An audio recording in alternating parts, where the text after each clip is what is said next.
de chance, c'est avoir la possibilité d'intégrer une structure qui va te permettre peut-être de réaliser ton rêve.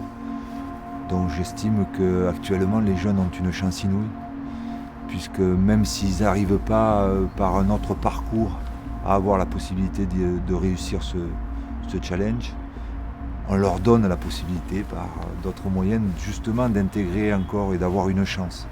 C'est fabuleux, c'est fabuleux. Il ne faut jamais se décourager. Je pense qu'il faut rencontrer à un moment donné, si tu n'as pas pu faire le chemin normal, dirons-nous, il te faut arriver à un moment donné à faire la rencontre juste. L'éducateur ou l'entraîneur qui va te permettre de franchir un palier, de réintégrer le circuit qui va t'amener au professionnalisme. Dans ce vivier parisien, il doit y avoir un potentiel exceptionnel. Il faut donner la possibilité ou la chance à vraiment tout type de joueur. Qu'est-ce que je recherche chez un jeune joueur? Qu'il aime le football.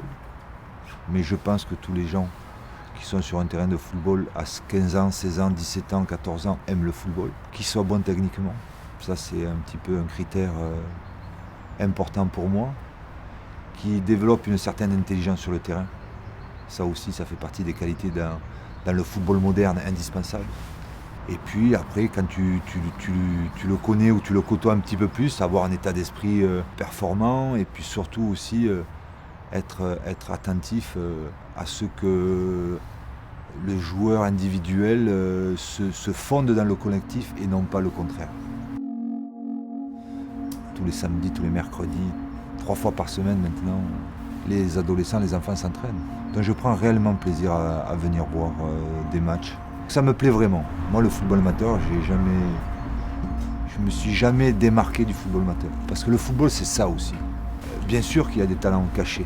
Il y a des joueurs, et non des moindres, qui ont échappé à ce parcours de centre de formation ou de pôle espoir maintenant. Et le plus célèbre de ces joueurs-là, c'est Franck Ribéry. Il a voulu tenter un cheminement traditionnel avec les centres de formation. Pour diverses raisons, il n'a pas pu réussir dans ce cheminement.